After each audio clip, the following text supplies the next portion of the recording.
Mabuti na yung mahirap, malayo sa tukso. Sino may sabi na isinampay nga ng kapitbahay na tutukso kang nakawin dahil wala ka nun? Baguhin natin yan. Pag sinabi sa Bible na, blessed are the poor in spirit, ibig sabihin nun, those that consider their spirituality too poor that they cannot deserve going to heaven. Therefore, they have to rely on a Savior. That's why they are blessed. At sino yung rich in spirit, yung sinasabi, aba, mabuti na ako, hindi naman ako smuggler, hindi naman ako masama, kayo na lang ang mag-Bible study, I'm okay. Yun po ang tinatawag na rich in spirit, kaya hindi sila mabe-bless. Pero pag sinabing poor in spirit, people that consider themselves so spiritually poor that they can never, ever deserve heaven. Therefore, they will need a Savior. Kaya sila nabe-bless. Another misconception, blessed are the meek, for they will inherit the earth. O kaya, meek ako, mapagpakumbaba, sige, do anything. The Beatitudes, 3/4 of them have something to do with salvation. And to say, blessed are the meek, hindi po yun yung nagpapaapi. Hindi yung binabatok-bato ka na nakangiti pa. You are meek to God when it comes to salvation, that you are not proud, you are not self-righteous. Sa salvation ang pinag-uusapan sa mo, ay, bawa ko, ay, hindi ko kaya yan. Meek ako dyan. Wala akong pwedeng ipagmalaki. You can be blessed. Because then you will realize that you cannot be saved on your own. Therefore, you will rely on Christ. But then, brothers and sisters, Beatitudes is not our lesson. But I only like to emphasize this because so many Christians have been so grossly miseducated on the meaning of the Beatitudes that they have thought that poverty has become a virtue. 1 Peter 2:9-10, but you are a chosen people, a royal priesthood, a holy nation, a people belonging to God, that you may declare the praise of Him who called you out of darkness into His wonderful light. Namnamin ninyo po ang sinasabi nito. Ang mga anak ng Diyos ay mga piniling lipi, mga bughaw na dugo, a royal priesthood, a holy nation, a people belonging to God, and they declare the glory of the Lord. Titingnan mo pa lang ang itsura nila, titingnan mo pa lang ang kinakain nila, titingnan mo pa lang ang buhay nila, napupuri mo na ang Diyos nila. Kaya paano naman mapupuri ang Diyos natin kahit tayo sumusuka ng dugo at wala tayong maibili ng gamot? Paano mapupuri ang Diyos natin kung gumagapang tayo sa hirap at sa lusak? Sabi na iba, ayan ba ginagawa ng Diyos mo sa'yo? You know, brothers and sisters, we have been so grossly miseducated by several schools of thought. Yung schools of thought ng Christianity na sinasabing, you must suffer, you must be poor, you must be this, you must be that. That's a lie. Christians have a royal heritage. We are to be kind, but we are not to be dumb. Be polite, but do not be a doormat. You do not permit yourself to be insulted and debased and trampled upon. Hindi natin pinapayag-payagaan na tayo tapak-tapakan at dusta-dustain at durug-durugin. How do we do that, Christian? Not by being proud, not by fighting back, but by being good at something. Be excellent, be useful. Kapag tayo mahusay kang manahi, mahusay kang mag-ganchilyo, mahusay kang mag-engineer, mahusay kang trabahador, useful ka, kailangan ka ng society. Hindi ka maaaring ganun-ganunin lamang. Ang mga taong walang pakinabang, sila siguro yung kahit na anong gawin sa kanila, they have no choice but to be nice because they are dependent. That's why Christians are not to be dependent. Habang may lakas na nasa ating katawan, nasa ating mga ugat, dapat tayo nagtatrabaho. Kumikita, making wealth. Mana ng mga Kristiyano ang mundo, hindi ng mga hindi mananampalataya. So be good at something. Be excellent. So you will not need to be a clown or a mascot to be accepted. Kapag kayo'y mahusay, hindi nyo kailangang magpakaaba para kayo matanggap. Stop this poverty mentality. Another indicator of poverty mentality is excessive fear of want. Yung takot na takot sa gutom. Takot na takot mawalan. Takot na takot na walang pera. That's poverty mentality. You know why? Because the poor have experienced how it is not to have money, and they're afraid of it. Always worried about not having enough provisions. Meron pong mga batang lansangan, mga street children, na sinagip ng ilang mga institusyon na nag-aalaga sa mga ito, at sila po'y itinira sa mga maayos sa mga tahanan. Alam niyo po ang napansin ng mga nag-aalaga, pag naghahapunan sila, grabing kumain yung mga street children as if there is no tomorrow. Talagang bundak na talaga sila. At hindi lang yan, kinukupit-kupit nila yung mga pagkain, tinatago nila, dinadala nila sa kanilang mga higaan. At nakita ito ng mga nag-aalaga. Sabi, bakit naman gumukuha pa kayo ng mga pagkain? Eh bukas ng umaga, pagising nyo, almusal na. Kasi alam nyo, natatakot sila na bukas ng umaga wala ng pagkain. Sapagkat napakarami ng mga umaga ang dumating sa kanilang buhay na walang pagkain. Wala silang pananampalataya na bukas may pagkain, kaya gumagawa sila ng paraan. But this is poverty mentality. Ano yung tinatawag nating rich mentality? Not having so much, but believing that there will be. Because God provides. Ang mga tao na masyadong natatakot magipit, natatakot mawalan, anong nagiging epekto? Paano natin malalaman na meron pala tayo ng ganong excessive fear of want?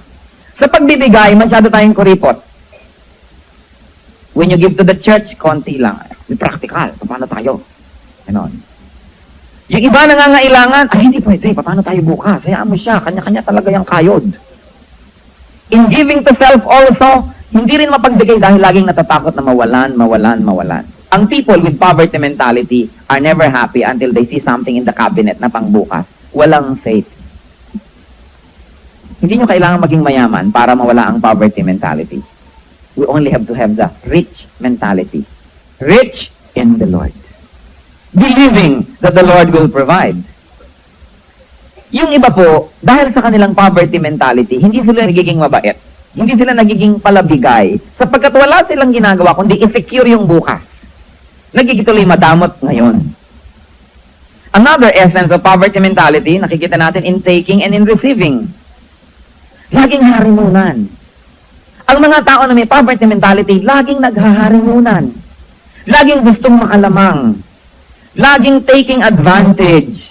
Laging may kupit, may pasobra, may balot. Huwag na huwag mong mai-assign sa church party o sa church gathering o sa malaking gathering, huwag na huwag mong mai-assign sa kusina at nakakatiyak ka, hindi pa tapos ang handaan, may nakabalot na sa mga bayong-bayong dyan at iuwi na niya yon. That's poverty mentality. This is the mentality of the poor. Laging, naku, baka magkaubusan na, mai-safety na ito. Kaya tuloy, handaan pa, wala nang mailabas, yung pala kung ano-anong balot na yung mga nakatago doon. This is poverty mentality. Laging gusto may pasobra, may balot, may kupit. Laging gusto discount. Christian ka naman, ikaw naman ang nagtitinda sa akin ng insurance ko. Alam ko naman, malaki ang komisyon niyan eh. Discount na lang. Bumibili sa mga tindera, ayaw nang kumita ang kapwa. Sobra naman tawag, gabi na, ibibigay na niya yan. Mabubulok yan eh, ibibigay yan, sige. Tatawaran ng husto. This is poverty mentality. Ako muna bago ikaw, mabuhay ako, mamatay ka, hindi bale, mabuhay lang ako. Makatipid lang ako, di bale, hindi ka na kumita. Mga Kristiyano, tigilan niyo ang kahihingi ng discount sa kapwa Kristiyano. Ha? Kapag kayo'y bumibili sa kapatiran, nagtitinda siya ng tosino, bayaran niyo ng buo. Huwag niyong barat-baratin. Pag bumibili kayo sa kanya ng damit, hayaan niyo siyang tumubo. Let your brothers and sisters be prosperous. And in the process, the church will be prosperous and everybody will be prosperous. Hindi bagay sa mga Kristiyano yung hingi ng discount. Alam mo, kikitain niya, hinihingi mo pa, dugunan niya, iniistro mo. When you want services, you pay in full. When you want something, pay. If you don't want to pay, don't get it. But thou shalt not covet. To want it and not to be willing to pay for it. Poverty mentality, laging humingi ng dagdag. Dagdag naman. Sige pa, konti pa. Ibigay mo na sa akin ang buhay mo. Huwag ka nang kumita. This is poverty mentality. Pag binaligtad po natin yan, sino yung mga merong rich mentality? Well, you may not have a lot, but you pay in full and you have dignity. And you don't ask for excessive discounts. Kung talagang may offer, okay lang, and you have dignity. You know, there is a rule in life. The world gives back to you what you give to the world. Ibinibigay sa inyo ng mundo, ang ibinibigay niya sa mundo, bumabalik lamang. Kaya mga taong ubod ng kuripot, at napakarami na akong tao nakitang saksakan ng kuripot, hanggang namatay naman kuripot, hindi pa rin guminhawa. Mga taong napakahilig manglamang, lagi na lamang nakakaisa ng kapwa, pero nakagapang pa rin sa hirap. Because if you behave like a poor man, you will always be poor. There is an unseen power, an energy, a truth that is difficult to comprehend. Pero kung ano ang trato niyo sa sarili ninyo, ganun ang nagiging trato sa inyo ng mundo. So if you are generous, the world becomes generous to you. Somehow the Lord finds a way of giving back to you what you give to the world. But what you take from the world, the Lord finds a way of taking it from you. Because the law of the universe and the law of God is perfect Balance. Balance. When you give, you receive. When you take, it is taken from you. The law of balance. Excessive fear of want also shows in lifestyle. Laging paladaing. Yung may mga pobre mentality, daing ng daing. Ngayon, kahit ako poor, kung wala akong poor mentality, hindi ako daing ng daing. Nakakatakutan tuloy. Ito na naman si Indaing. Ito na naman si ano naman kaya idadaing nito. Ano na naman kaya ang mga hirap at mga kalbaryo ng buhay na ibubultun niya sa akin ngayon, makaalis na nga. Hindi dapat pala daing ang mga Christian. If you are carrying a cross, carry it with dignity. Carry it quietly. Kung wala kang hikaw, di wala. Hindi, buti ka pa, maraming hikaw. Ako nga, wala eh. Wala man lang nagpapahiram sa akin. Eh kung wala ka magtiis, you may be poor. But if you don't have poverty mentality, people respect you. Hindi pala daing. Laging nakaparinig. Ang sarap naman ng pagkain nyo, buti pa kayo. Mabuti pa, sabihin mo lang pahingi. Diretso na. Kasing paligoy-ligoy ka pa. Kung ano-ano pang ginagawa mo. Yun yung mga may poverty attitude, lagi nakatanghod sa kapwa. Covetous. Always desiring what they do not have. If you don't have it, then be happy with what you have. You may not be rich, but you feel rich. And it's nice to feel rich, even though you may not really be rich. Because you know that there are many rich people that feel poor. Kahit may mga milyones, hindi pa rin kontento, gusto pa rin marami pa rin milyones, they are poor. Being rich or poor is in the mind. And we have to conquer that mind. Romans said, be transformed by the renewing of your mind. In lifestyle, people with poverty mentality, palaasa. Laging nakaasa sa iba.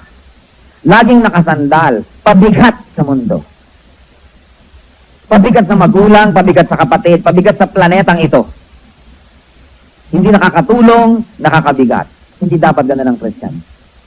Sa church lang, alam niyo kung sino may mga poverty mentality?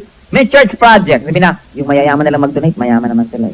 Yun ang poverty mentality. Kaya ang itinatanong natin bakit sila mayaman at ikaw hindi? Siguro dahil ganyan talaga ugali mo. Because the world gives back to you what you give to the world. Even the Lord says that, give and you will receive. Ting meron na lang gastusan, bakit ang trabaho niya, hayaan mo lang siya magbayad. Ang hilig-hilig sumama sa lakaran, gusto pirming libre. Mabuti na lang kung pinipilit ka, halika, ililibre kita. Pero kung wala kang pera, manahimik ka. Mag-memorize ka ng verses. Hindi, lagi ka na lang naka-ride on, laging free ride, free ride, free ride. Malaki naman ang sweldo niya, maliit naman ang sweldo ko, kaya may lang siyang gumastos. Always coveting what the other person has. This is poverty mentality. Pag pumapasok sa inyo, mga kapatid, up. This is poverty mentality. Hindi bagay sa anak ng Diyos. Malakay 3:10-11. Bring the whole tithe into the storehouse. Anong result when people tithe? That there may be food in my house. Test me in this, says the Lord Almighty, and see if I will not throw open the floodgates of heaven and pour out so much blessing that you will not have room enough for it. I will prevent pests from devouring your crops, and the vines in your field will not cast their fruit, says the Lord. Do you have overflowing blessing? Do you have enough? And if not, siguro hindi kayo nagtatithe. Kasi hindi naman mapagbiro ang Diyos. Hindi naman siya sinungaling. Sabi niya, give your tithe and prove me. If I will not open the gates of heaven, kung hindi ko bubuksan ng langit at buhusan kayo ng kutakot-takot na pagpapalang, hindi magkakasya sa inyong mga lalagyan. Kaya meron pa kayong mga pagpapala. Kung wala, ay balik rin niyo yung verse. Siguro hindi kayo faithful. Because if you are faithful, the Lord is faithful. Sabi, bring the tithes into my house so that there may be food in my house. Eh, sino ba naman ang nasa house of the Lord kundi tayo rin? Eh, di tayo rin ang kakain ng food na yon? Hindi naman siya. Many churches are poor because their members are poor givers. And if the church is poor, wala ding food on the table. Konting lang lesson, konting feeding. Eh, kasi wala naman. Hindi naman ma-afford ang church. When the people support their church, they actually support themselves because it is their church. You can never really give to God because God doesn't need anything. The Lord only likes to get so He can give it back manifold. Kaya ang tanong ko sa inyo mga kapatid, tayo po ba ay nabubuhay ng sagana? Yung sagana, hindi nakukuha sa bilang ng dami ng salapi. Paano natin na-enjoy ang whatever we have? Yun ang kasaganaan. Masagana ba kayo or not? Kasi kung hindi kayo masagana, saya sa atin nyo inyong sarili. Baka hindi kayo matapat. Sapagkat ang Diyos ay hindi nagbibiro. Sabi niya, bring your tithe and prove me. Pero may mga poverty mentality, kulang na nga, magtatay pa tayo. Yan ang poverty mentality. Hindi magtiwala sa Diyos na bukas may pagkain pa. Kaya yung mga pagkain ngayon, babaunin pa, itatabi sa higaan nila dahil baka bukas, wala. Bukas, pagising nila, panis na yon. Iniitis na yon, dinadaga na yon, madadamay pa sila. Para pong mga anak ng Israel nung nasa desert, the Lord would make manna rain down, yung mga ginagawa nilang tinapay. At yung iba, sigurista, sabi na, ang kunin nyo lang, yung kaya nyong kainin maghapon, yung iba, paano bukas? Nagtatabi. Yung inaamag, nabubulok, inuuod, yung lahat ng sobra na itinatago nila. Because the Lord likes them to be dependent on the Lord to exercise faith. Wala ba po ako nakitang tao who is faithful in giving na talagang nagkasalat-salat at nagkapeste-peste ang buhay? Maniba na lang na siya ay si Job. And if that's the case, then it's a trial and it will pass. But the Lord is faithful, hindi naman siya nagbibiro. Sabi niya, floodgates of heaven will be opened. Alam niyo po yung mga floodgates, parang sa dam. Kung merong mga dam, may tubig dyan, may harang. Pag bunasan yung harang na yon, biglang lalabas ang tubig. Yan ang floodgate. At ganun ang picture na ibigay ni Lord. Bigla na lamang aapaw at bigla na lamang aagos ang kutakot-takot na pagpapala na kung saan-saan ang gagaling, hindi natin alam. Now, the blessing of the Lord does not have to come in the form of cash. Alam niyo po ba ngayong umaga, na binigyan kayo ni Lord ng regalo na siguro at least 50,000? Meron siguro 3 million. Meron siguro 1 million. Ibinigay sa inyo ngayong umaga. Alam niyo kung paano? Kaya nasunog ba ang bahay niya ngayong umaga? Hindi. That's worth it. Magkano ang halaga ng inyong kalusugan na pagpunta nyo dito hindi kayo nasagasaan ng 3 pison? Na kung nagpa-repair kayo ng mga buto-buto nyo kung ano-ano, daan-daang libo ang gagastusin. Did you know that the Lord gave you that today by sparing you from a lot of financial disaster? That by giving you health, the Lord is giving you wealth? Isang pagkakasakit lamang sa isang pamilya ay maaring malumpo ang finances ng isang pamilya. So yung kalusugan lamang ay napakalaking regalo. Kaya ikaw naman, nasa na yung floodgate? Nasa na? Akala ka ba meron? Pero teka, open your eyes. The blessing does not always have to come in the form of cash. But by exempting you from possible expenses, daig mo pa ang nabigyan ng pera na nawala rin dahil gumastos ka. Count your blessings. Do not be unfaithful to God. And nagre-reklamo pa tayo. Na nasaan? Akala ko ba meron? Nasaan na? Wala naman siguro ngayon nasunugan ng bahay niya ngayong araw na to. So that's a gift. Every time you go back to your house na nandun pa yung Lord, thank you. Kung magkano man ang worth ng bahay ninyo. Thank you, Lord, dito sa 6 million worth na ibigay mo sa akin ngayong araw na ito. At pagising mo uli sa umaga, hindi pa rin nasunog, Lord, another 6 million. How nice. And your health and your wealth, nandun pa rin. And the Lord opens floodgates. But above all that, nagbibigay pa rin siya talaga ng parang bigla na lang umuulan ng pera na hindi mo malaman kung saan nanggagaling ito. Nangyayari yon.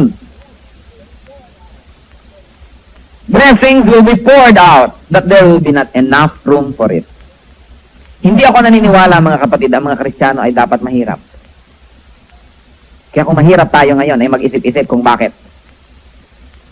Sapagkat hindi gusto ng Diyos na tayo maging mahirap.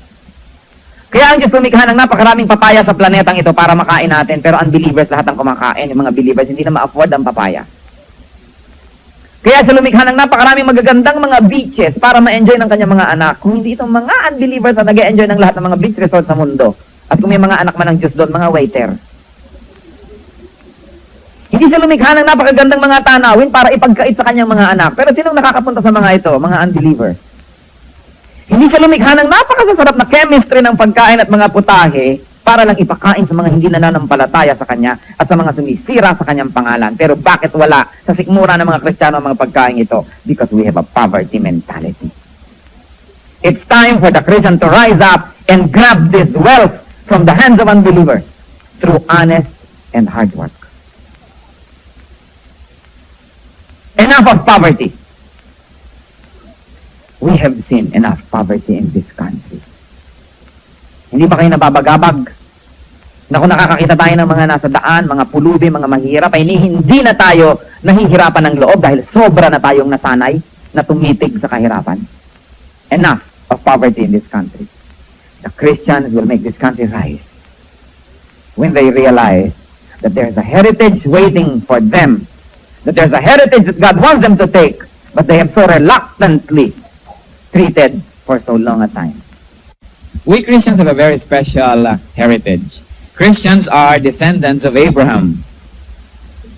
Christians are children of the King.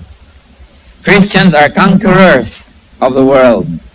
Christians are heirs of God, tagapagmana ng Diyos, tagalupig ng daigdig. Yet, many Christians behave like beggars.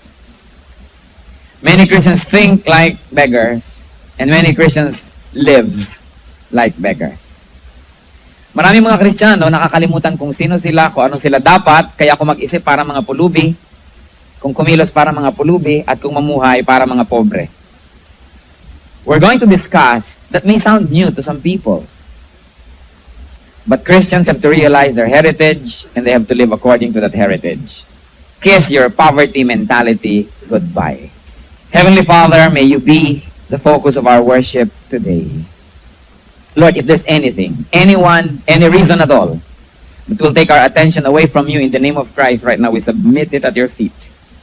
And we ask you, Lord, to consecrate us, separate us from the world, separate us from our thoughts, separate us from our selfish nature, and let us focus on you and have unity with you. Welcome us into the Holy of Holies. We look into the veil, into your holiness, O God. Reveal yourself to us.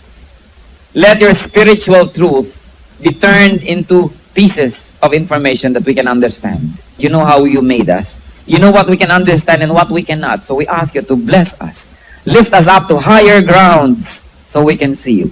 And in the name of Christ, we bind the spiritual enemy. We forbid all works of darkness to influence us, to affect us, to surround us. We break you, strongholds of evil, in the name of Jesus Christ.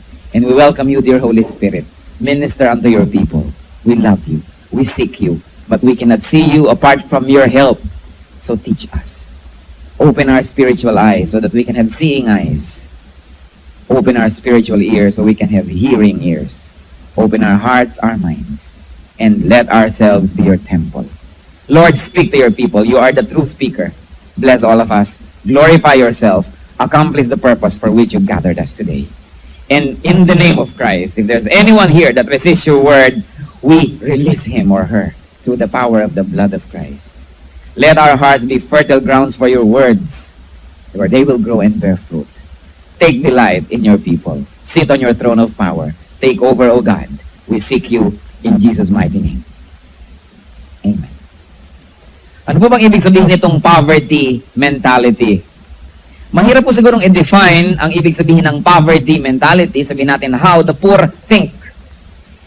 But let's take a glimpse into how this manifests in our lives. Ano po ba ang mga manifestation at mga palatandaan that we are thinking like poor people? Alam niyo po, hindi kapintasan maging mahirap, pero definitely hindi rin karangalan na maging mahirap. We should be set free, if not from material poverty, from poverty mentality.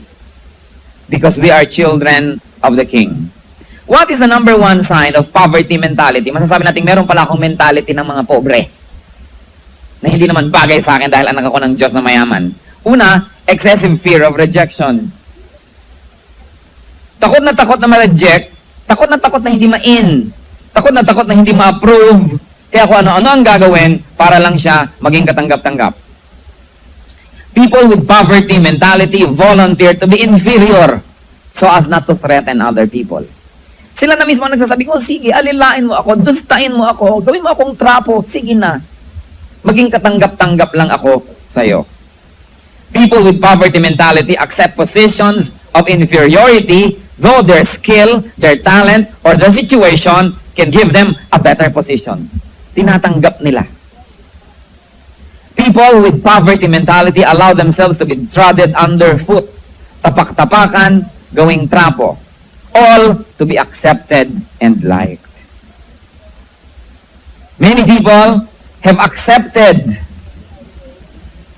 that they are low, and so they are resigned to a lowly state. Kahit kailan, sila na mismo ang nagvo-volunteer na magpakadusta at magpakahamak. Kaya yun naman mga taong hindi naman sila balak hamakin, nagkakaideya, hinahamak tuloy sila. Dahil sila na ang kauna-unahang nagsasabi at nag-a-advertise, hamakin ninyo ako.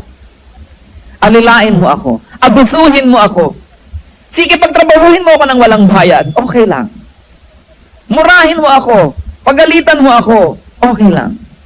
Is this how the children of the King should behave? There is a great miseducation among Christians. Malaking mental damage sa mga Christians ang misunderstanding of the Beatitudes.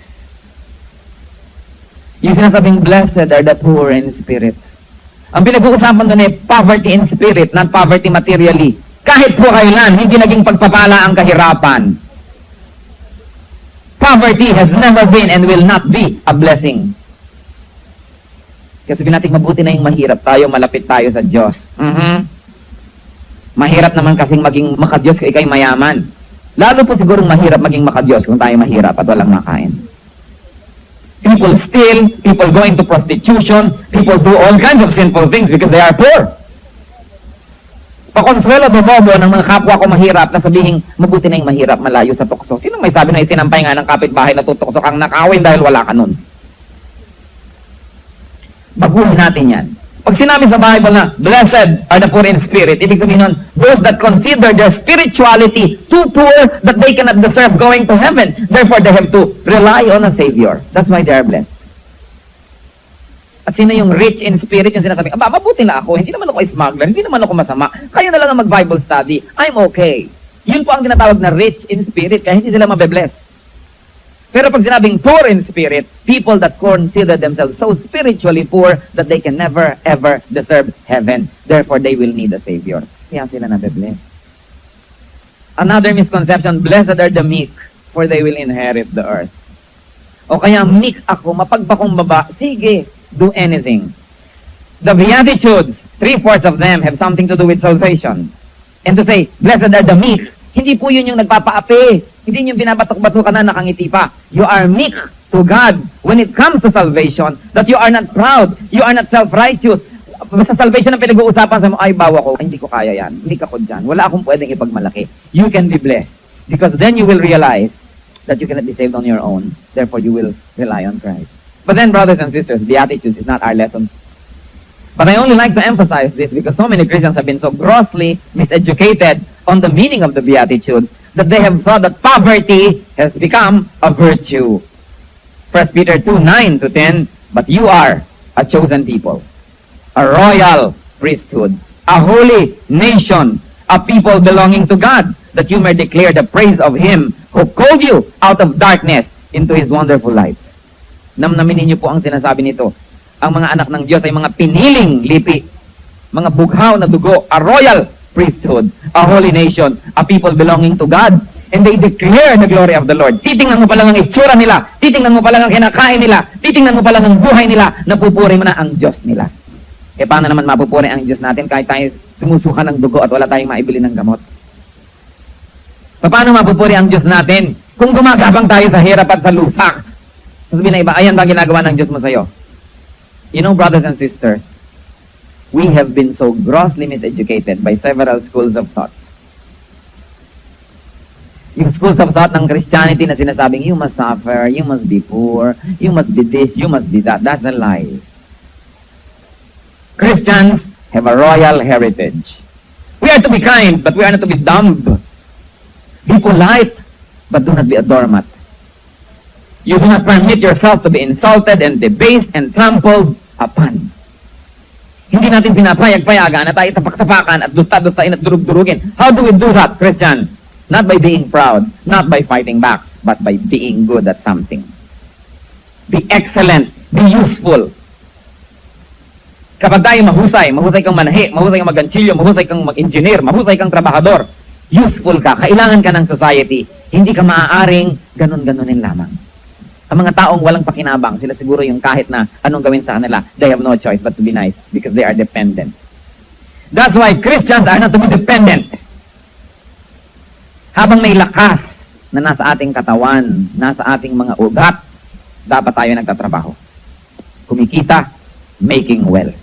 Mana ng mga Kristiyano ang mundo, hindi ng mga hindi mananampalataya. So be good at something. Be excellent. So you will not need to be a clown or a mascot to be accepted. Kapag kayo'y mahusay, hindi nyo kailangang magpakaaba para kayo matanggap. Stop this poverty mentality. Another indicator of poverty mentality is excessive fear of want. Yung takot na takot sa gutom. Takot na takot mawalan. Takot na walang pera. That's poverty mentality. You know why? Because the poor have experienced how it is not to have money, and they're afraid of it. Always worried about not having enough provisions. Meron pong mga batang lansangan, mga street children na sinagip ng ilang mga institusyon na nag-aalaga sa mga ito, at sila po'y itinira sa mga maayos sa mga tahanan. Alam niyo po ang napansin ng mga nag-aalaga, pag naghahapunan sila, grabing kumain yung mga street children as if there is no tomorrow. Talagang bundak na talaga sila, at hindi lang yan, kinukupit-kupit nila yung mga pagkain, tinatago nila, dinadala nila sa kanilang mga higaan. At nakita ito ng mga nag-aalaga. Sabi, bakit naman kumukuha pa kayo ng mga pagkain? Bukas ng umaga, pagising nyo, almusal na. Kasi alam nyo, natatakot sila na bukas ng umaga, wala ng pagkain. Sapagkat napakarami ng mga umaga ang dumating sa kanilang buhay na walang pagkain. Wala silang pananampalataya na bukas may pagkain. Kaya gumagawa sila ng paraan. But this is poverty mentality. Ano yung tinatawag nating rich mentality? Not having so much, but believing that there will be. Because God provides. Ang mga tao na masyadong natatakot magipit, natatakot mawalan, anong nagiging epekto? Paano natin malalaman na meron pala tayo ng ganung excessive fear of want? Sa pagbibigay, masyado tayong kuripot. When you give to the church, konti lang. Practical. Paano tayo? Ganon. Yung iba nangangailangan, ay hindi pwede. Paano tayo bukas? Hayaan mo siya. Kanya-kanya talaga yung kayod. In giving to self also, hindi rin mapagbigay dahil laging natatakot na mawalan. Ang people with poverty mentality are never happy until they see something in the cabinet na pangbukas. Walang faith. Hindi nyo kailangan maging mayaman para mawala ang poverty mentality. We only have to have the rich mentality. Rich in the Lord. Believing that the Lord will provide. Yung iba po, dahil sa kanilang poverty mentality, hindi sila nagiging mabait. Hindi sila nagiging palabigay sapagkat wala silang ginagawa kundi i-secure yung bukas. Nagiging tuloy madamot ngayon. Another essence of poverty mentality, nakikita natin in taking and in receiving. Laging harimunan. Ang mga tao na may poverty mentality, laging naghaharimunan. Laging gustong makalamang. Laging taking advantage. Laging may kupit, may pasobra, may balot. Huwag mong mai-assign sa church party o sa church gathering o sa malaking gathering, huwag mong mai-assign sa kusina at nakakatiyak ka, hindi pa tapos ang handaan, may nakabalot na sa mga bayong-bayong dyan at iuwi na niya yun. That's poverty mentality. This is the mentality of the poor. Laging, naku, baka magkaubusan na, mai-safety na ito. Kaya tuloy, handaan pa, wala nang mailabas, yung pala kung ano-anong balot na yung mga nakatago doon. This is poverty mentality. Laging gusto may pasobra, may balot, may kupit. Laging gusto, discount. Christian ka naman, ikaw naman ang nagtitinda sa akin ng insurance ko. Alam ko naman, malaki ang komisyon yan eh. Discount na lang. Bumibili sa mga tindera, ayaw nang kumita ang kapwa. Sobra naman tao, gabi na, ibibigay na niya yan. Mabubulok yan eh, ibibigay yan, sige. Tatawaran ng gusto. This is poverty mentality. Ako muna bago ikaw, mabuhay ako, mamatay ka, hindi bale, mabuhay lang ako. Makatipid lang ako, di bale, hindi ka na kumita. Mga Kristiyano, tigilan niyo ang kahihingi ng discount sa kapwa Kristiyano. Ha? Kapag kayo'y bumibili sa kapatiran, nagtitinda siya ng tusino, bayaran niyo ng buo. Huwag niyong barat-baratin. Pag bumibili kayo sa kanya ng damit, hayaan niyo siyang tumubo. Let your brothers and sisters be prosperous. And in the process, the church will be prosperous and everybody will be prosperous. Hindi bagay sa mga Kristiyano yung hingi ng discount. Alam mo, kikitain niya, hinihingi mo pa, dugunan niya, iniistro mo. When you want services, you pay in full. When you want something, pay. If you don't want to pay, don't get it. But thou shalt not covet. To want it and not to be willing to pay for it. Poverty mentality, laging humingi ng dagdag. Dagdag naman. Sige pa, konti pa. Ibigay mo na sa akin ang buhay mo. Huwag ka nang kumita. This is poverty mentality. Pag binaligtad po natin yan, sino yung mga merong rich mentality? Well, you may not have a lot, but you pay in full and you have dignity. And you don't ask for excessive discounts. Kung talagang may offer, okay lang, and you have dignity. You know, there is a rule in life. The world gives back to you what you give to the world. ibinibigay sa inyo ng mundo, ang ibinibigay niya sa mundo, bumabalik lamang. Kaya mga taong ubod ng kuripot, at napakarami na akong tao nakitang saksakan ng kuripot, hanggang namatay naman kuripot, hindi pa rin guminhawa. Mga taong napakahilig manglamang, lagi na lamang nakakaisa ng kapwa, pero nakagapang pa rin sa hirap. Because if you behave like a poor man, you will always be poor. There is an unseen power, an energy, a truth that is difficult to comprehend. Pero kung ano ang trato niya sa sarili ninyo, ganun ang nagiging trato sa inyo ng mundo. So if you are generous, the world becomes generous to you. Somehow the Lord finds a way of giving back to you what you give to the world. But what you take from the world, the Lord finds a way of taking it from you. Because the law of the universe and the law of God is perfect balance. Balance. When you give, you receive. When you take, it is taken from you. The law of balance. Excessive fear of want also shows in lifestyle. Laging paladaing. Yung may mga pobre mentality, daing ng daing. Ngayon, kahit ako poor, kung wala akong poor mentality, hindi ako daing ng daing. Nakakatakutan tuloy. Ito na naman si Indaing. Ito na naman si ano naman kaya idadaing nito. Ano na naman kaya ang mga hirap at mga kalbaryo ng buhay na ibubuntun niya sa akin ngayon, makaalis na nga. Hindi dapat pala daing ang mga Christian. If you are carrying a cross, carry it with dignity. Carry it quietly. Kung wala kang hikaw, di wala. Hindi, buti ka pa, maraming hikaw. Ako nga, wala eh. Wala man lang nagpapahiram sa akin. Eh kung wala ka magtiis, you may be poor, but if you don't have poverty mentality, people respect you. Hindi pala daing. Laging nakaparinig. Ang sarap naman ng pagkain nyo, buti pa kayo. Mabuti pa, sabihin mo lang pahingi. Diretso na. Kasing paligoy-ligoy ka pa. Kung ano-ano pang ginagawa mo. Yun na yung mga may poverty attitude, lagi nakatanghod sa kapwa. Covetous. Always desiring what they do not have. If you don't have it, then be happy with what you have. You may not be rich, but you feel rich. And it's nice to feel rich, even though you may not really be rich. Because you know that there are many rich people that feel poor. Kahit may mga milyones, hindi pa rin kontento, gusto pa rin marami pa rin milyones, they are poor. Being rich or poor is in the mind. And we have to conquer that mind. Romans said, be transformed by the renewing of your mind. In lifestyle, people with poverty mentality, palaasa. Laging nakaasa sa iba. Laging nakasandal, pabigat sa mundo. Pabigat sa magulang, pabigat sa kapatid, pabigat sa planetang ito. Hindi nakakatulong, nakakabigat. Hindi dapat ganun ang Christian. Sa church lang, alam niyo kung sino may mga poverty mentality? May church project. Sabi na, yung mayayaman na lang mag-donate, mayaman naman sila eh. Yun ang poverty mentality. Kaya ang itinatanong natin bakit sila mayaman at ikaw hindi? Siguro dahil ganyan talaga ugali mo. Because the world gives back to you what you give to the world. Even the Lord says that, give and you will receive.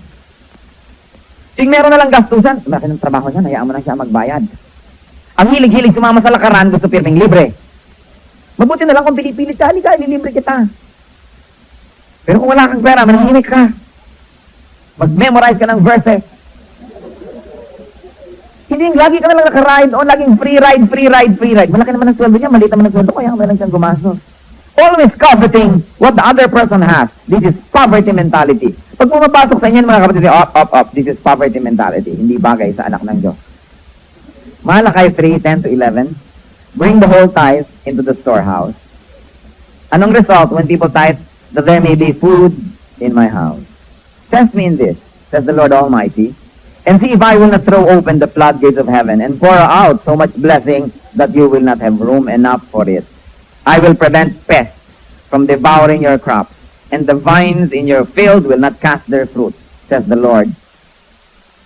Do you have overflowing blessing? Do you have enough? And if not, siguro hindi kayo nagtatype. Kasi hindi naman mapagbiro ang Diyos. Hindi naman siya sinungaling. Sabi niya, give your tithe and prove me. If I will not open the gates of heaven, kung hindi ko bubuksan ng langit at buhusan kayo ng kutakot-takot na pagpapalang, hindi magkakasya sa inyong mga lalagyan. Kaya meron ba kayong mga pagpapala? Kung wala, ay baligtarin niyo yung verse. Siguro hindi kayo faithful. Because if you are faithful, the Lord is faithful.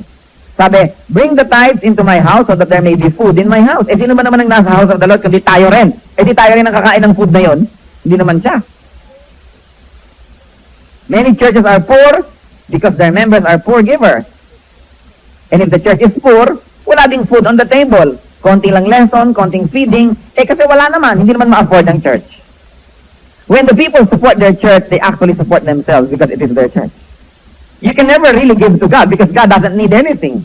The Lord only likes to get so He can give it back manifold. Kaya ang tanong ko sa inyo mga kapatid, tayo po ba ay nabubuhay ng sagana? Yung sagana, hindi nakukuha sa bilang ng dami ng salapi. Paano natin na-enjoy ang whatever we have? Yun ang kasaganaan. Masagana ba kayo or not? Kasi kung hindi kayo masagana, saya sa atin yun yung sarili. Baka hindi kayo matapat. Sapagkat ang Diyos ay hindi nagbibiro. Sabi niya, bring your tithe and prove me. Pero may mga poverty mentality, kulang na nga, magtatagpa tayo. Yan ang poverty mentality. Hindi magtiwala sa Diyos na bukas may pagkain pa. Kaya yung mga pagkain ngayon, babaunin pa, itatabi sa higaan nila dahil baka bukas, wala. Bukas, pagising nila, panis na yon. Iniipis na yon, dinadaga na yon, madadamay pa sila. Para pong mga anak ng Israel nung nasa desert, the Lord would make manna rain down, yung mga ginagawa nilang tinapay. At yung iba, sigurista, sabi na, ang kunin nyo lang, yung kaya nyong kainin maghapon, yung iba, paano bukas? Nagtatabi. Inaamag, nabubulok, inuuod, yung lahat ng sobra na itinatago nila. Because the Lord likes them to be dependent on the Lord, to exercise faith. Wala ba po ako nakitang tao who is faithful in giving na talagang nagkasalat-salat at nagkapeste-peste ang buhay? Maniban na lang na siya ay si Job. And if that's the case, then it's a trial and it will pass. But the Lord is faithful, hindi naman siya nagbibiro. Sabi niya, floodgates of heaven will be opened. Alam niyo po yung mga floodgates, parang sa dam. Kung merong mga dam, may tubig dyan, may harang. Pag binuksan yung harang na yon, biglang lalabas ang tubig. Yan ang floodgate. At ganun ang picture na ibigay ni Lord. Bigla na lamang aapaw at bigla na lamang aagos ang kutakot-takot na pagpapala na kung saan-saan ang gagaling hindi natin alam. Now, the blessing of the Lord does not have to come in the form of cash. Alam niyo po ba ngayong umaga, na binigyan kayo ni Lord ng regalo na siguro at least 50,000. Meron siguro 3 million. Meron siguro 1 million. Ibinigay sa inyo ngayong umaga. Alam niyo kung paano? Kaya nasunog ba ang bahay niyo ngayong umaga? Hindi. That's worth it. Magkano ang halaga na inyong kalusugan na pagpunta niyo dito hindi kayo nasagasaan ng 3 pison?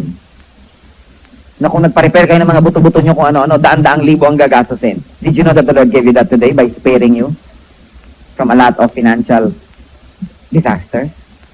That by giving you health, the Lord is giving you wealth? Isang pagkakasakit lamang sa isang pamilya ay maaaring malumpo ang finances ng isang pamilya. So yung kalusugan lamang ay napakalaking regalo. Kaya ikaw naman, nasa na yung floodgate? Nasa na? Akala ka ba meron? Pwede ka, open your eyes. The blessing does not always have to come in the form of cash. But by exempting you from possible expenses, daig mo pa ang nabigyan ng pera na nawala rin dahil gumastos ka. Count your blessings. Do not be unfaithful to God. Nagreklamo pa tayo. Nasaan? Nakala ko ba meron? Nasaan na? Wala naman siguro ngayon nasunugan ng bahay niya ngayong araw na to. So that's a gift.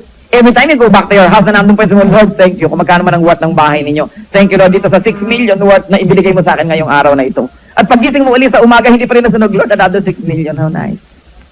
And your health and your wealth, nandun pa rin. And the Lord opens floodgates. But above all that, nagbibigay pa rin siya talaga ng parang bigla na lang umuulan ng pera na hindi mo malaman kung saan nanggagaling ito. Nangyayari yun. Blessings will be poured out, that there will be not enough room for it. Hindi ako naniniwala, mga kapatid, ang mga Kristiyano ay dapat mahirap. Kaya kung mahirap tayo ngayon, ay mag-isip-isip kung bakit. Sapagkat hindi gusto ng Diyos na tayo maging mahirap. Kaya ang Diyos lumikha ng napakaraming papaya sa planetang ito para makain natin, pero unbelievers lahat ang kumakain, yung mga believers hindi na ma-afford ang papaya. Kaya sa lumikha ng napakaraming magagandang mga beaches para ma-enjoy ng kanyang mga anak, kung hindi itong mga unbelievers na nag-enjoy ng lahat ng mga beach resort sa mundo, at kung may mga anak man ng Diyos doon, mga waiter. Hindi siya lumikha ng napakagandang mga tanawin para ipagkait sa kanyang mga anak. Pero sinong nakakapunta sa mga ito? Mga unbelievers. Hindi siya lumikha ng napakasasarap na chemistry ng pagkain at mga putahe para lang ipakain sa mga hindi nananampalataya sa Kanya at sa mga sumisira sa Kanyang pangalan. Pero bakit wala sa sikmura ng mga Kristiyano ang mga pagkain ito? Because we have a poverty mentality. It's time for the Christian to rise up and grab this wealth from the hands of unbelievers through honest and hard work. Enough of poverty. We have seen enough poverty in this country. Hindi ba kayo nababagabag? Naku, nakakakita tayo ng mga nasa daan, mga pulubi, mga mahirap, ay hindi na tayo nahihirapan ng loob dahil sobra na tayong nasanay na tumitig sa kahirapan. Enough of poverty in this country. The Christians will make this country rise when they realize that there's a heritage waiting for them, that there's a heritage that God wants them to take, but they have so reluctantly treated for so long a time. Masyado na tayong maraming nakitang mahirap. Masyado tayong maraming kamag-anak na mahirap. Masyado tayong maraming kilala, mga kaibigan, mga kapitbahay na mahirap. Kailan pa yan matatapos? Pag ang kayamanan ng mundong ito ay hawak ng mga Kristiyano, na maski mga unbelievers ang naghihirap ay tutulungan nila, dun pa lang ang tunay na kalayaan mula sa kahirapan. The wealth of this planet must be in the hands of God's people. And for a beginning, for a start, kiss your poverty mentality goodbye. Stop thinking, stop behaving, stop living like poor men. And remember our heritage. Sabi ni Lord sa Malakay 3, hindi ko papabayaan na kainin ng mga peste ang inyong mga halaman.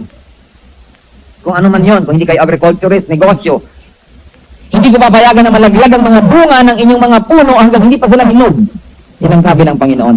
Ano yon? This is economics. The Lord is talking about economics. I will make you prosperous. I will make you rich. I will make you wealthy. How many of you will blush kung saan mayaman? Christians must be rich. Because we have a rich fact. But Christians, you must be righteously rich, not filthy rich. Fear of want kills generosity and kindness. Kapag ang tao laging sigurista, takot na takot mahirapan, hindi siya nagiging mabait. Wala siyang ginawa kundi magsubi ng magsubi, kumbaga sa sungka. But of course, you don't know sungka kasi you play computers. Wala na silang ginawa kundi magtabi. Kumahig ng kumahig. Hindi na tayo nagiging mapagbigay. Samantalang sabi ni Lord, give. Ano po ang sabi ng Lord's Prayer, Matthew 6:11? Give us this day our daily bread. When the Lord gives you bread that is more than your need for the day, the Lord wants you to give it away to someone. Hindi para itago. Kasi tomorrow's need will receive tomorrow's grace. Ang pangangailangan bukas ay tatanggap ng pagpapala na para bukas. Kaya kung ang pagpapala natin ngayong araw na ito ay sobra-sobra sa pangangailangan sa araw na ito, meron tayong mission na dapat gawin. You know, many people are so selfish. They can close their eyes to the needs of other people because they are thinking of their tomorrow while this brother is dying today. When there's somebody that needs it very much, you say, I might need it tomorrow, but I don't need it now, so have it. Let God take care of tomorrow. Because if we take care of our godliness today, God will take care of us tomorrow. Sabi sa Matthew 6:34, therefore, do not worry about tomorrow, for tomorrow will worry about itself. Each day has enough trouble of its own. Meron akong kilala na napakapalabigay. At sabi ng comment ng ibang kakilala niya, siguro ang yaman-yaman mo, siguro ang dami-dami mong nakaimbak, kaya ka palabigay. At sabi niya, kung alam niyo lang na talagang wala akong savings, bukas nga wala akong pera eh. Eh, magbigay ka ng bigay. Because that's the way it is. That is the rich mentality. You don't have to be rich to have it. And you don't have to be poor to have a poverty mentality. The Bible said, therefore, do not worry about tomorrow. For tomorrow will worry about itself.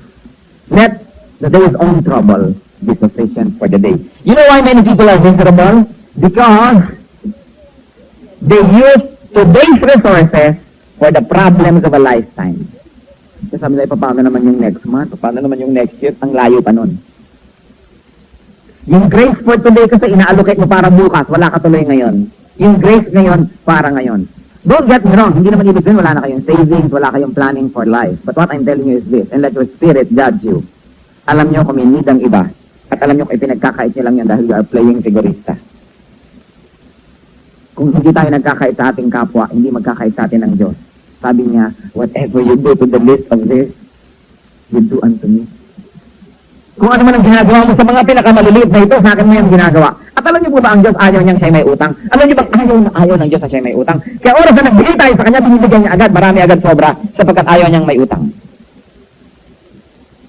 Napakasarap magpautang sa Diyos.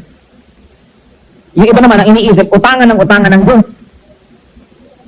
Kaya laging mahirap at laging nahihirapan.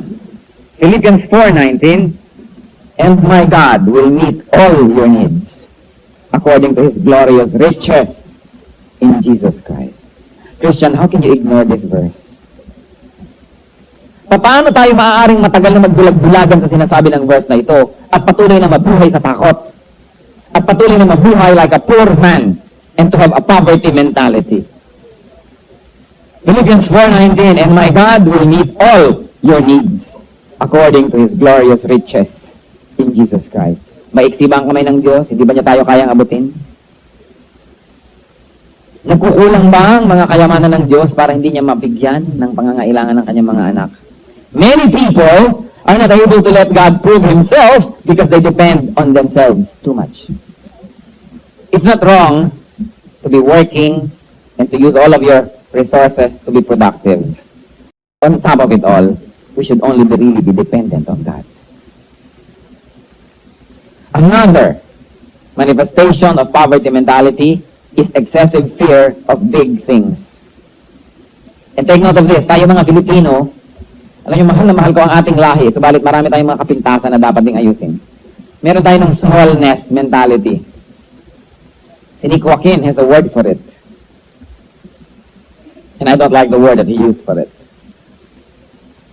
Pero meron talaga tayong smallness mentality. Tingnan nyo na lang. At hindi ko pinipintasan ang mga meron nito.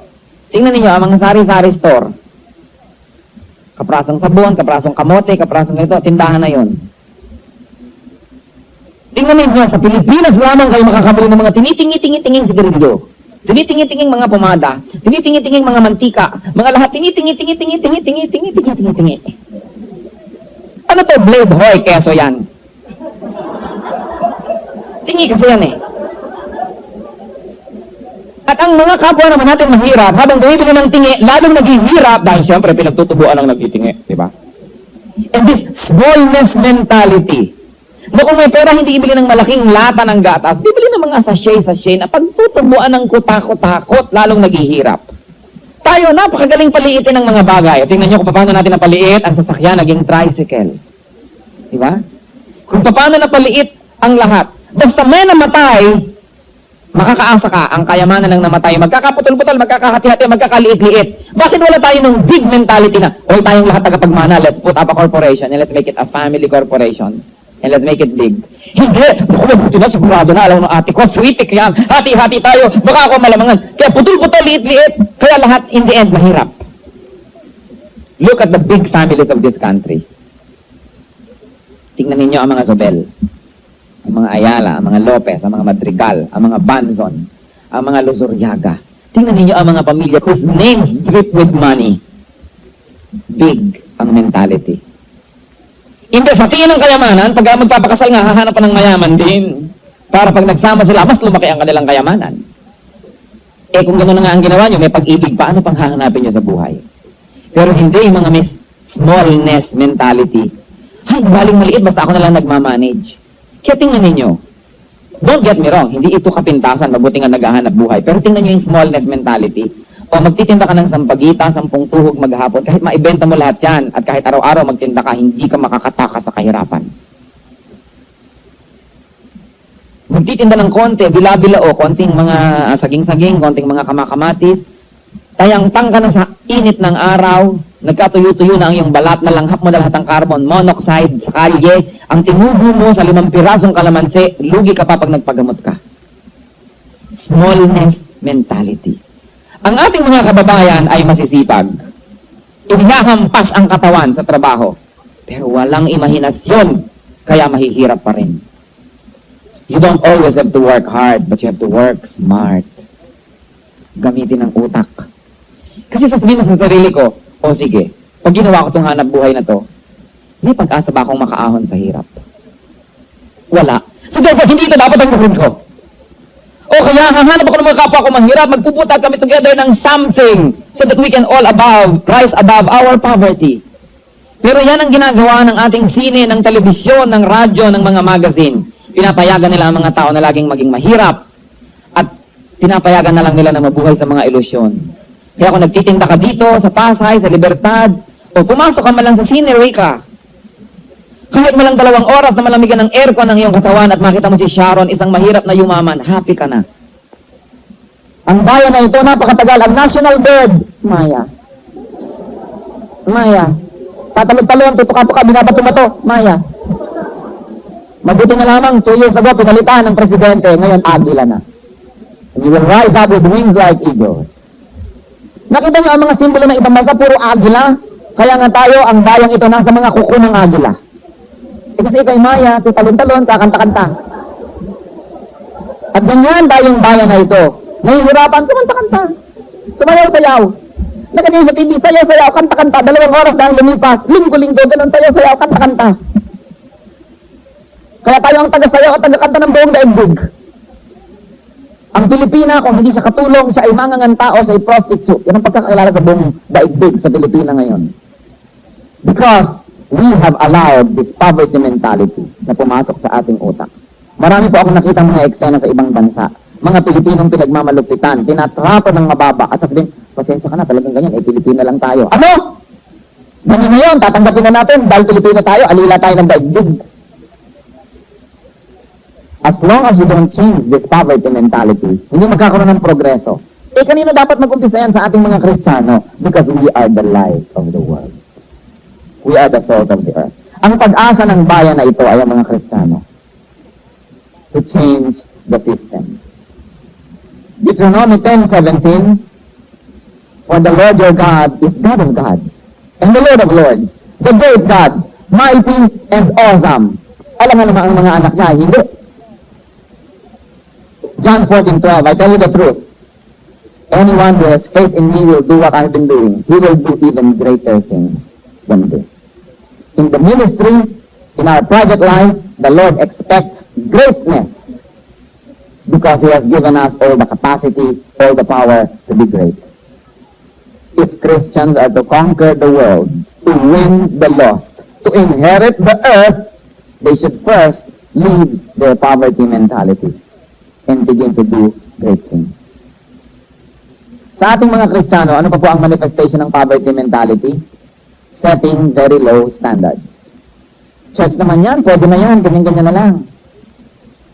Very low standards for the ministry. Dahil meron tayong wrong concept na pag-ministry dapat simple. Sino nasabi nun? Nang ipinagawa ng Israel ang templo, they made a very fabulous temple for the Lord. And it was the talk not only of the town, it was the talk of the world, the Temple of Solomon. Hindi lang sila gumamit ng mga chippy-chippy materials. They had to get cedars from Lebanon. They had to quarry to get the finest stones. And they built it. At pati mga sulfur, mga tahe, mga buhol na sa Bible. Basahin nyo kung paano gagawin ng mga kurtina, paano gagawin ng mga tali, paano gagawin ng sanctuary and everything. Sino may sabi sa inyo na ang God natin ay chippy-chippy?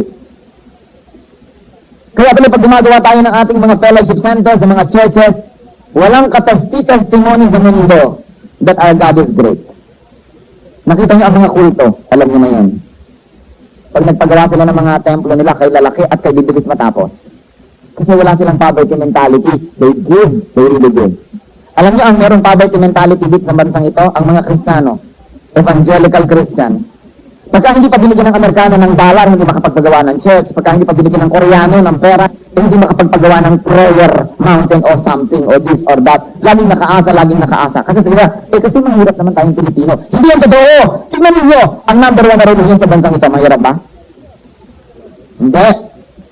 Naglalakihan ang kanilang mga templo at lahat ng kanilang mga trabahador, kay lalaki, kay babae, pero mga naka-aircon, mga naka-high A's at kaya sarap na mga kinakain kahit Biyernes Santo.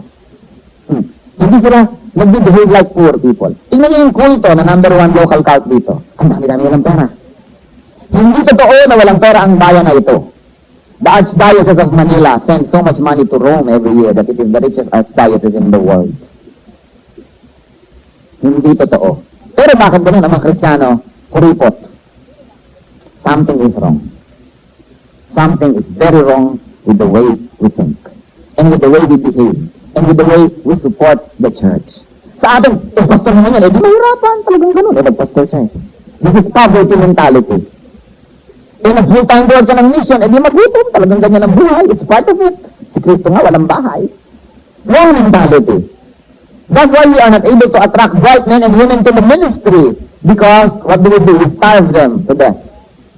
All that young people have to see are pastors and full-time workers and missionaries, and they'll say, ayoko maging ganyan. Because we don't support them well. Kapag nakita mo na ang asawa ng pastor na medyo maganda ang damit, sabi mo, tight yata namin yan, yung suot niya. O something. Poverty mentality. Ayaw mo nang makita yung mga spiritual leader na masarap-sarap ang kinakain. Gusto mo magdusa. This is poverty mentality. And as long as you have that mentality, Christian, you will only get leaders that you deserve. Expand your world. Pag sinabi natin Christian, di dapat maganda ang quality. Hoy, Christian worker yan, dapat well supported. Christian singer yan, invite natin. Dapat bigyan natin ng malaking budget. Hindi, tuloy na lang, Christian naman yan. Ano ba naman, mukhang pera naman yung singer na yan. Diregaluhan mo pa. Ano yun, paano siya makakarating sa pupuntahan niya? Paano naman siya bibili ng damit niya? Paano naman siya mabubuhay? Tayo mga Christian, pag kapwa Kristiyano na, gusto na natin baratin. Pag non-Christian, nandun lahat ang pera natin. Sino sa inyo ang namarat sa mga concert ng mga nagpo-focus concert dyan? Pag may mga concert ang mga non-Christian mga singers, bumibili ba kayo ng ticket, tumatawad kayo? Bumabarat ba kayo? In fact, you should not always be going there in the first place. Pero pagka-Kristiyano ang mga singer, dapat iway. Kaya tuloy, pagbuka ng bunga nga ng singer, nakikita mo pa yung tingang bisugo na kinain mo. Hindi man lang maka-afford ng toothpaste. We are so unkind to Christians. Pag Christian school, gusto mo agad may discount. Christian store, gusto mo agad bakalan. Pagka-Kristiyano, lalo tayo generous. Sige natin, hindi na ako tatawad. Kristiyano naman yan. Sa lahat kikita yan, magta-type yan. Yung church niya, kahit hindi ko church yan, magpa-prosper yan. We must have this rich mentality. Naku, Christian printer ito, hinga natin ng discount. Christian ano to, hinga natin ng puro discount. Kaya tuloy, walang kakwenta-kwentang kliyente ang Kristiyano. We should set high standards. And yet, how can we eradicate poverty mentality? Unang-una, we should accept ourselves. But be functionally acceptable. Do not be what you are not. Begin with what you have. Look at yourself and see, what can I do? Alam niyo, Kristiyano, kung kayo ay malusog, dapat meron kayong trabaho. Kung hindi kayo employed, dapat may ginagawa kayo na pagkakakitaan. Mag-buy and sell, do something. But it's a crime and it's a shame for a Christian to be idle at pumasa sa kapwa. Hindi na lang tayo bedridden, hindi ka na makakilos, paralitiko ka o something. Pero habang malusog ang iyong katawan, hindi mo lang dapat buhayan na yung sarili. You must produce something in excess. Give. Luke 6:38. Open your Bible. Give, and it will be given you. A good measure, pressed down, shaken together, and running over, will be poured into your lap. For with the measure you use, it will be measured to you. Alam niyo po, napakaganda ng example na ito, lalong-lalo sa pagtitinda ng halimbawa bigas o mais, yung mga grains, mga buto-buto, lalo nung unang panahon, yan ay sinasalop. Sinusukat-sukat ang mga salop, o mga balde-balde, o mga tabo-tabo. Pagka medyo madaya ka, na tindera, pag nagtakal ka ng bigas, pagbagsak ng bigas yan ay bumubuhag para puno agad. At saka medyo nakahiga pa ng konting salop, para pag ganun mo, medyo may malaglag pang konting bigas, para yung binayaran niya, huwag niya makuha. Ganon. Pero ang ganda po ng picture dito, sabi niya, given it will be given you. How will it be given you? Sabi niya, a good measure. Tama ang sukatan. Pressed down. Iliktik pa. Iliksik. Ano? Shaken together. Tingnan niyo yung salo, pag may bigas yun, i-shake niyo. Ganun niyo. Uuho yung bigas. Uuho. Malalagyan niyo pa. Kasi siniksik, shaken together, running over. Yung lampas-lampas pa. And it will be given to you that way when you give. Sabi, because with the measure you use, you will be measured. Napakaganda ng picture. When you give to the Lord and to the Lord's work, Kapag ka ganito kalaki ang inyong sukatan at hinurog nyo ganon din kalaki ang gagamitin sa pagbibigay sa inyo. Pero kung ang sukatan ninyo sa pagbibigay sa Lord ay tansan, hindi tansan din ang sukatan pabalik, kaya nga tayo gagapag sa hirap.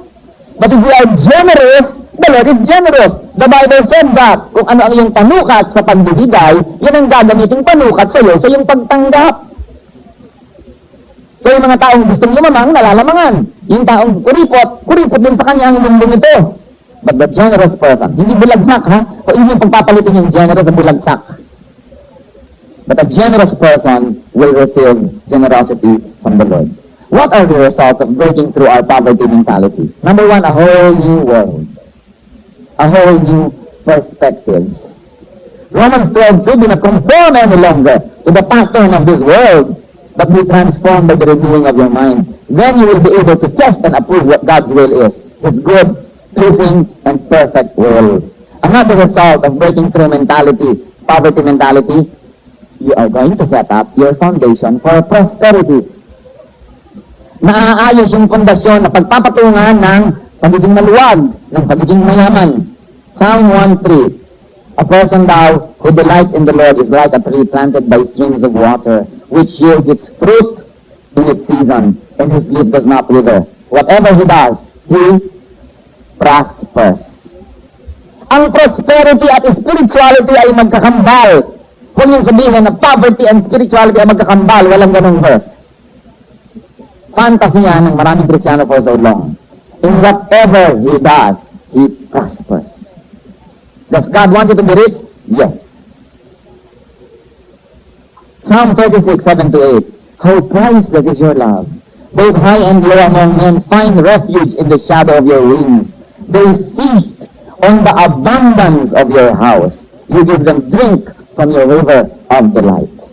God's people don't only eat, they feast on the abundance of God's house. And another result of breaking through this mentality is actual prosperity. Una in the mind, when you set the foundation, then actual prosperity. Jeremiah 29:11, I know the plans I have for you, declares the Lord. Plan to prosper you and not to harm you. Plans to give you hope and a future. Kapag naghirap ka sa mga kalooban siguro ng Diyos, hoy, basahin mo ang Jeremiah 29:11. Ang kalooban ng Diyos is that we will be prosperous. Kung tayo naghihirap dahil chastisement, yun ang naging kalooban para tayo ma-chastise. But once you have learned the lesson, magiging ka na ulit prosperous. Hindi kailanman sukat ng kabanalan ng pagiging dukha. So we should ask ourselves. And then of course, a great result of breaking through the poverty mentality, once we have really become prosperous, is to rule the world. Di ba yung golden rule you have heard? Oh, you have heard this. Who has the gold rules? Totoo or not? You want to rule the world, you want to influence the world, you want to evangelize the world, be rich. And then you will be able to serve that influence. Sabi na lang ni Lord, go and be my witnesses in Jerusalem, in Judea, in Samaria, and to the ends of the earth. How can you go to Judea, to Samaria, to the ends of the earth kung wala kang pamasahe, missionary? Sabi nila, disciple all nations. How can you disciple kung wala kang fund?